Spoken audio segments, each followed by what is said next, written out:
Hello दोस्तों, नमस्कार। RJ Hindi कहानी में आपका बहुत बहुत स्वागत है। दोस्तों, कहानी का पूरा आनंद लेने के लिए वीडियो को लास्ट तक देखें। अगर कहानी पसंद आए तो कृपया चैनल को जरूर सब्सक्राइब करें और वीडियो को लाइक करें। तो दोस्तों चलिए शुरू करते हैं। सालू जिस दिन से बड़ी हुई है उसी दिन से उसकी माँ ने गोबर की टोकरी उसके सिर पर रख दी थी। गड़मट गुड़िया सी घास फूस के कचरे और पशुओं के गोबर से भरी टोकरी सिर पर उठाए, बोझ से कंधों में धंसती गर्दन को दोनों हाथों से सहारा दिए वह गांव के बाहर बने अपने घूरे की ओर लगभग दौड़ती हुई सी जाती थी। उसके बिवाई फटे नन्हे नन्हे पांव तारकोल की टूटी फूटी अधकच्ची सड़क पर धप धप का शोर उत्पन्न करते थे। सिर पर उठाई टोकरी से बहकर उसके उभरे गालों पर फिसलता काला हरा तरल सूखकर ऐसे जम जाता था जैसे क्रूर काल ने अपने तेज पंजों से नोच डाला हो। वह बाजू उठाकर गालों को पोंछती किंतु असज्र धारा उन्हें फिर पोत डालती। उसकी छोटी छोटी पिंडलियां ऊंचे घाघरे में से मछली सी छटपटाती नजर आती थी। गोबर फेंककर खाली टोकरी लिए जब वह वापस लौटती थी तो थकी मांदी और कालांत नजर आती थी, किंतु 10 मिनट बाद ही वह पुनः सिर पर टोकरी उठाए सड़क पर दौड़ती नजर आती। 8-8 जानवरों का गोबर तथा घास फूस फेंकने में उसकी अंतड़ियां ऐंठ जाती थी। समय के निरंतर आघातों ने उसकी समस्त कमनीयता को निचोड़ लिया था। पत्थरों पर नंगे पांव दौड़ते दौड़ते उसके पंजे ऊंट की तरह चौड़े और कठोर हो गए थे। चाल में तेजी और उद्दंडता आ गई थी। गालों का उभार खींचकर जबड़े के समानांतर हो गया था। यौवन ने भी उस पर कम अत्याचार नहीं किया था। जैसे ही उसके वक्ष में उभार आया उसके कंधे भी चौड़े होकर फैल गए थे, मगर फिर भी उसके चेहरे में ऐसा आकर्षण था जो बरबस ही किसी को भी अपनी ओर खींच लेता था। रमाकांत स्थानीय हाई स्कूल में अध्यापक था। पिछले महीने ही उसकी इस गांव में बदली हुई थी। उसके छोटे से परिवार के लिए गांव के छोर पर एक उपयुक्त 2 कमरों का मकान मिल गया था। उसके बच्चे अभी छोटे थे, इसलिए उसकी पत्नी अधिकांश समय उन्हीं की देखभाल में उलझी रहती थी। रमाकांत को पुस्तकें पढ़ने का चस्का था, इसलिए वह ज्यादातर स्कूल की लाइब्रेरी में ही खोया रहता था। छुट्टी के दिन भी उसका अधिक समय पुस्तकों में ही व्यतीत होता था। गांव के शुष्क वातावरण में उसे प्रकृति का संसर्ग ही अधिक रुचिकर तथा प्रिय जान पड़ता था। खाली समय में वो गांव से दूर फैले खेतों में मीलों तक घूमने चला जाता था। कभी पत्नी की इच्छा होती तो वे छोटे को गोद में और बड़े की अंगुली को थमाकर कुछ दूर टहलने चले जाते, किंतु ऐसे अवसर कम ही आते थे। अक्सर उसे अकेले ही जाना पड़ता था। पिछले सप्ताह एक युवती से उसका सामना हो गया था। वह दरवाजे के बाहर खड़ा दातून कर रहा था। गांव की ओर से एक युवती गोबर और कचरे से भरी टोकरी सिर पर उठाए धप धप करती उसके सामने से खेतों की ओर दौड़ती निकली। रमाकांत ने देखा युवती के चेहरे पर गोबर की धाराएं बह रही थी। बोझ से उसकी गर्दन सिकुड़ी हुई थी और आंखें बाहर निकलने को हो रही थी। युवती ने विचित्र भाव से रमाकांत को देखा और आगे बढ़ गई। वह उसे देखता ही रह गया। कुछ ही देर में वह गोबर फेंककर खाली टोकरी हाथ में लटकाए वापस आ गई। एक बार फिर उसने रमाकांत को हसरत भरी नजरों से देखा और मुस्कुराकर आगे बढ़ गई, मगर वह कुछ समझ नहीं पाया। युवती बार बार पीछे मुड़कर देखती जाती थी और गली के छोर पर पहुंचकर उसने अपना एक हाथ ऊपर उठा दिया। रमाकांत स्पष्ट तो कुछ नहीं समझा, किंतु अचानक उसके हृदय में एक झुरझुरी सी दौड़ और कानों में झंझनाहट सी महसूस हुई तथा कुछ ही पल में वहां से एक अज्ञात अंकुर सिर उठाने लगा। वह दातून फेंककर अंदर आया तथा चुपचाप स्नानाद में व्यस्त हो गया। फिर तो यह रोज का सिलसिला हो गया। जब तक वह गोबर फेंककर वापस न लौट जाती, रमाकांत दरवाजे के बाहर खड़ा दातून खींचता रहता।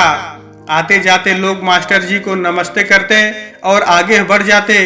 वो भी सबको अभिवादन का यथोचित उत्तर देता। वह गांव के लोगों को पहचानने लगा था और गांव वाले भी युवा गुरुजी से मिलकर बहुत खुश होते थे। प्रातःकाल गुरु और गाय के दर्शन करके लोग स्वयं को धन्य मानते थे। एक दिन वह बिल्कुल अकेली थी। सड़क के दोनों ओर दूर दूर तक कोई नजर न आता था। रमाकांत सड़क के बीचों बीच आकर खड़ा हो गया। युवती गोबर फेंक कर बिल्कुल उसके पास आ गई थी। वह एकाएक खुशी से झूम उठी। उसका चेहरा फूल सा खिल गया और वो हंसती हुई भाग गई। गली के छोर पर पहुंचकर उसने टोकरी जमीन पर फेंक दी और दोनों हाथ ऊपर उठाकर पूरा चक्कर घूम गई, मानो विजयोत्सव का नृत्य कर रही हो। कई दिनों पश्चात आज फिर रमाकांत का उससे सामना हो गया। वो खेतों की ओर से सैर करके वापस आ रहा था। भोर के गहरे धुंधलके में वह उसे पहचान ना सका था, किंतु समीप आने पर उसके कदमों की परिचित धप धप सुनकर रमाकांत का दिल जोर जोर से धड़कने लगा। उसकी इच्छा हुई कि वो वही ठहर कर उसकी प्रतीक्षा करे, किंतु लोकलाजवश उसके कदम रुक नहीं पाए। वह उससे कुछ कहना चाहता था, मगर उपयुक्त शब्द ढूंढते उसका कंठ सूख गया और वह उसके सामने आ गई। रोज की तरह आज भी उसके सिर पर गोबर और कचरे की टोकरी थी। बोझ से उसकी गर्दन कंधों में धंस गई थी और उसकी बड़ी बड़ी आंखें फैलकर चौड़ी हो गई थी। उसका नीचे का होंठ काफी नीचे तक खिंच गया था और उसके नथुने फैलकर चौड़े हो गए थे। टोकरी से बहकर उसके गालों पर फिसलते हरे काले तरल की लकीरें भी स्पष्ट नजर आ रही थी। साथ से गुजरते समय उनकी आंखें मिली अवश्य, किंतु दोनों में से कोई कुछ नहीं बोला। वह सिर पर उठाए बोझ से दबी थी और वह अनिश्चितता के मानसिक दबाव से। उसने पीछे मुड़कर देखा, वो उसी तरह धप धप करती हुई घूरे की ओर चली जा रही थी। रमाकांत वहीं रुककर उसके वापस आने का प्रतीक्षा करने लगा।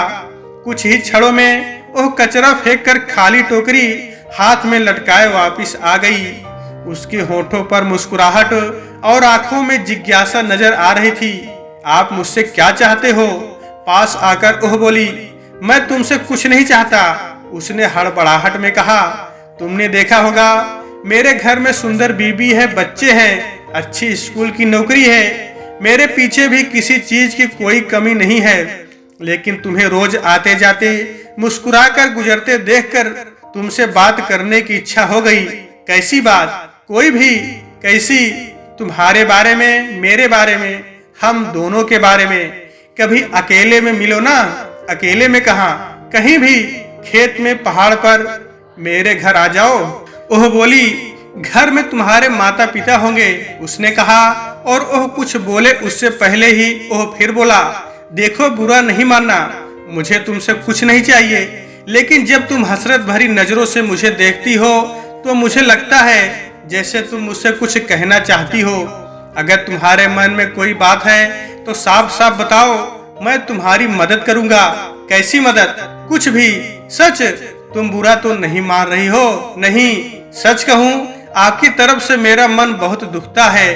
देखती हूँ गांव के लोग आपको बहुत तंग करते हैं। जब से इस गांव में आए हो एक ना एक झंझट लगा ही रहता है। बहुत कमीने लोग हैं इस गांव के। सो तो है, मैं परदेसी आदमी इनकी बात ही नहीं समझ पाता। यहाँ का हर आदमी बेईमान है, जो भी मिलता है वही लूटना चाहता है। तुम तो धोखा नहीं दोगी ना? मैं क्या कहूँ, वो तो वक्त बताएगा। उधर से कोई आ रहा था, वह बस्ती की ओर चल दी। फिर कहाँ? मेरे घर, उसने पीछे मुड़कर दबे स्वर में कहा और चली गई। रमाकांत भी आने वाले की ओर पीठ करके एक बार फिर खेतों की ओर चल दिया। उसके बाद कई दिनों तक बात करने का मौका ही नहीं मिला। वह रोज उसके घर के सामने से गोबर कचरे की टोकरी लेकर निकलती, मगर हर बार तालमेल बिगड़ जाता। कभी वह घूमकर जल्दी लौट आता और कभी वह उससे पहले ही निकल जाती। कभी वो उसकी प्रतीक्षा में छत पर होता और कभी वो आने जाने वालों के बीच घिरी होती। कचरा फेंक कर लौटते समय वो गली के छोर तक बार बार पीछे मुड़कर देखती जाती। यदि वे दूर से भी एक दूसरे को देख लेते तो किसी न किसी बहाने अपना एक हाथ ऊपर उठाकर हवाई स्पर्श पर ही संतोष कर ही लेते। लेकिन न देख पाने पर दिन भर मन उदास रहता। दिन में कभी आते जाते उनका सामना हो जाता तो वे एक दूसरे को देखकर मुस्कुरा देते, मगर बोलने का साहस कोई न कर पाता। और जब तक वे नजरों से ओझल नहीं हो जाते तब तक पीछे मुड़कर देखते जाते। फिर कई दिनों तक वह नजर ही नहीं आई। पता चला कि वह अपने ससुराल चली गई, यह जानते हुए भी कि वो यहाँ नहीं है। रमाकांत की प्यासी नजरें भोर के धुंधलके में उसे रोज ढूंढती और निराश होकर अगले दिन के प्रतीक्षा करने लगती। वो वैसे ही मितभाषी था। उसके ना मिल पाने पर वो खोया खोया रहने लगा। आज छुट्टी का दिन था। रमाकांत घर में बैठा बैठा ऊब गया था। आज पुस्तकों में भी उसका मन नहीं लग रहा था। बिजली के अभाव में टीवी भी बेकार पड़ा था। उसकी पत्नी बच्चों को नहलाने धुलाने में व्यस्त थी। वह उसे याद करके बहुत दुखी था और उसे बहुत छटपटाहट हो रही थी, जिसे वह किसी के सामने व्यक्त भी नहीं कर सकता था। वह एकाएक उठा और अनमना सा खेतों की ओर चल दिया। सड़क के दोनों ओर खेतों में मक्का की फसल उगी थी, जिस पर भरपूर भुट्टे लगे थे, किंतु कैक्टस की घनी कटेली बाढ़ ने हरियाली को जैसे कैद कर लिया था। कपास की सूखी टहनियों को रस्सी से बांधकर फाटक बनाया हुआ था, जिसे कैक्टस की बाढ़ में लगाकर दरवाजे का काम लिया गया था। कैक्टस की बाढ़ में कहीं कहीं शरीफा के पेड़ नजर आ जाते थे, किंतु रमाकांत उन्हें उचटती सी नजरों से देखता सड़क पर चला जा रहा था। अचानक रमाकांत की नजर उस पर पड़ी। वो एक खेत में से सड़क की ओर चली आ रही थी। रमाकांत का दिल धड़क उठा। बड़े बड़े फूलों की गुलाबी साड़ी में उसका गोरा रंग खिल उठा था। ताजा धुले लंबे बाल उसके कंधों पर फैले थे, जिनमें से पानी टपक रहा था। उसके गालों पर फिसलती पानी की बूंदें धूप में तारों से झिलमिला रही थी। उसकी गुलाबी चोली का ऊपरी भाग गीला होकर उसके वक्ष से चिपक गया था, जिससे उसकी लंबी गर्दन और भी लंबी दिख रही थी। उसके खिले खिले रूप, सौंदर्य और मदमाती जवानी से वह उसके अंगों को देखकर वह चकित था। वो सोचने लगा, गोबर से सराबोर सड़क पर नंगे पांव दौड़ती लड़की यही है क्या? कैसे हो? उसने पास आकर मुस्कुराते हुए कहा, तुम सुनाओ, कहीं चली गई थी क्या? सब कुछ जानते हुए भी उसने पूछा। ससुराल, उसने चंचलता से उत्तर दिया और अपना पल्लू ठीक करने लगी। कुछ कमजोर सी नजर आ रही हो, शरीर का जैसे ध्यान ही नहीं रखती। काम धाम में शरीर कौन देखता है? वह बोली, काम तो तुम यहाँ भी दिन रात करती हो, मगर वहां तो तुम्हें मोटी होनी चाहिए था। वहां तुम्हारा चाहने वाला भी। चाहने वाला? एकाएक वह उसकी बात बीच में काट कर बोली। उसके स्वर में कड़वाहट और घृणा थी। अगर चाहने वाले ऐसे होते हैं तो न चाहने वाले कैसे होते हैं मास्टर साहब? मैं समझा नहीं। औरत नहीं हो ना? कुछ बताओ तो। मैं क्या बताऊं? आप पढ़े लिखे हो, दुनिया को पढ़ाते हो। तुम कुछ निराश लगती हो। दिल में दर्द होता है तो निराशा अपने आप आ जाती है, उसने कहा और जाने लगी। उसकी आंखों में नमी आ गई थी। सुनो, वह पीछे मुड़ी और उसकी आंखों में झांकने लगी। तुम्हारे इंतजार में मैंने एक एक दिन बड़ी मुश्किल से काटा है, और तुम, आप जानते हो मैं शादीशुदा हूँ। उसने बात बीच में काट कर कहा, जानता हूँ, फिर भी मुझे खुद नहीं पता, मगर सच कहता हूँ, जब तक तुम्हें एक बार देख ना लूं, मेरा मन उचाट रहता है। आप भी बाल बच्चेदार हो मास्टर साहब, घर में सुंदर बीबी है और गांव में आपकी इज्जत। मेरे फेर में पड़कर सब कुछ गंवा बैठोगे और मैं बिना बात बदनाम हो जाऊंगी सो अलग। वह निरुत्तर हो गया। उसके तर्क में सच्चाई थी। क्या सोचने लगे मास्टर साहब? तुम्हारी ही बात सोच रहा हूँ। कितना वजन है तुम्हारी बात में, लेकिन मैं मेरे दिल से मजबूर हूँ। तुम्हें दिन रात कड़ी मेहनत करके देखता हूँ तो मेरा मन रोने लगता है। सुबह सुबह गोबर से पुता तुम्हारा चेहरा और बोझ से दबी गर्दन देखकर मैं छटपटा जाता हूँ। ओह, भावुक हो गया था। गोबर तो गांव का प्रसाद है मास्टर साहब, और बोझ को किसान की बेटी क्या जाने। कहो तो इससे 2 गुना बोझ उठाकर बता दूं। जिस दिन मैंने घांघरे का नाड़ा बांधना सीखा था, उसी दिन माँ ने गोबर की टोकरी मेरे सिर पर रख दी थी। उसने निश्वास छोड़ी। हाँ, इतनी मेहनत के बाद थोड़ा अपनापन और सच्चा प्यार मिल जाए तो जिंदगी में मिठास आ जाए। मगर सबके नसीब में ये सुख कहाँ, तुम्हारा नसीब तो ऐसा नहीं लगता। तुम्हें तो भरपूर प्यार मिलना चाहिए, यहाँ भी और वहाँ भी। तुम्हारी भोली सूरत देखकर किसे प्यार नहीं आएगा, मगर असलियत में ऐसा नहीं है ना। मेरे लिए तो पीहर और ससुराल दोनों एक बराबर है।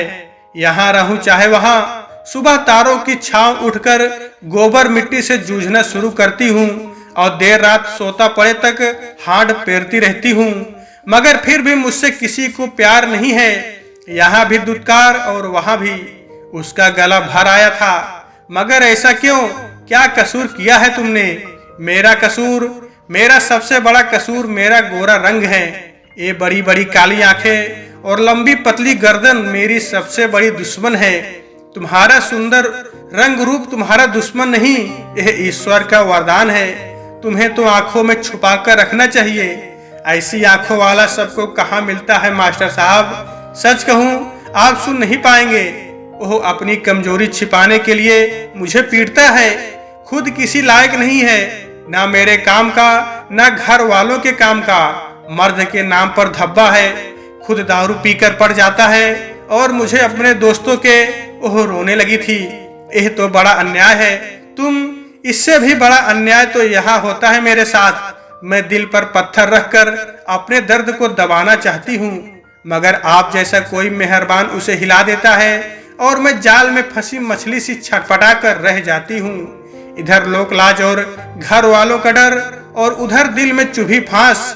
आप बताओ मास्टर साहब, मैं कहाँ जाऊं, क्या करूं इस रंग रूप का? ओह फफक कर रो पड़ी। नहीं, मैं तुमसे वैसा कुछ नहीं चाहता। वो हड़बड़ा कर बोला, तो फिर कैसा क्या चाहते हैं आप? अगर आप ऐसा कुछ नहीं चाहते तो आप अकेले में ही मुझसे क्यों मिलना चाहते हैं? एक जवान लड़की से एकांत में अकेले मिलने का क्या अर्थ है? तुम तो मुझ पर व्यर्थ लांछन लगाने लगी। मैंने तुमसे ऐसा क्या कहा? मैं तो तुम्हारा दुख बांटना चाहता हूँ। मास्टर साहब, दुख बांटोगे नहीं, दुख बढ़ा जाओगे। कलंक की गठरी मेरे सिर पर छोड़ जाओगे। गांव की लड़की तो काली गाय है, बेचारी बेसहारा और लाचार। वह चाहे कितना भी रोए चिल्लाए, उसका दर्द कोई नहीं सुनता। जिस दिन से जन्मी हूँ मास्टर साहब, कुम्हार के चाक सी घूम रही हूँ, यहाँ भी और वहाँ भी। जिसका जैसा जी चाहता है मुझे वैसे ही घुमाता है, यहाँ भी और वहाँ भी।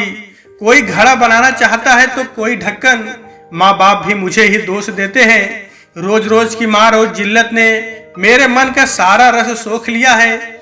उसे एक बंजर कुआं बना दिया है, जिसमें 24 घंटे भाए भाए होती रहती है। मैं तुम्हारा दुख समझता हूँ, मैं तुम्हारी हर तरह से मदद करने को तैयार हूँ। तुम्हारे मन में जो भी है साफ साफ कह दो, अगर मेरे वश में हुआ तो। नहीं मास्टर साहब, मेरा मर्ज आपके वश का नहीं है। आप मुझे मेरे हाल पर छोड़ दो। उसने हाथ जोड़ दिए, लेकिन मैंने तो आगे बढ़कर पहल ना की थी। यह भी सच है मास्टर साहब, कसूर मेरा ही है। मुझे पागल समझकर माफ कर दो। मैं ही अपना रास्ता भूल गई थी। वह आंसू छिपाकर जाने लगी। मगर सुनो तो, वह तेजी से पीछे मुड़ी और भर्राए स्वर में बोली, सालू नाम है मेरा। तुम चाहो तो मैं गोपी भी बन सकती हूँ, मीरा बनकर तुम्हारी पूजा भी कर सकती हूँ, मगर और जिल्लत नहीं उठा सकती। अगर अपने साथ घर ले जाने की हिम्मत हो तो दोबारा मिलना, नहीं तो फिर मेरे रास्ते में मत आना। मैं तुम्हारे हाथ जोड़ती हूँ, मुझे मेरे हाल पर छोड़ देना। मैं तुम्हारे लिए वही वो काली लड़की हूँ। उसने फपक कर रोते हुए कहा और अपना आंचल समेटती हुई पीछे मुड़ गई।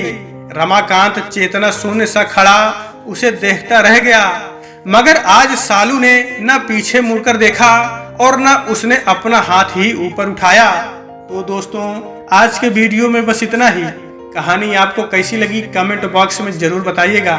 अगर कहानी पसंद आई है तो कृपया चैनल को जरूर सब्सक्राइब करो और वीडियो को लाइक करें। तो दोस्तों, आपसे फिर मिलते हैं अगले वीडियो में। तब तक के लिए नमस्कार।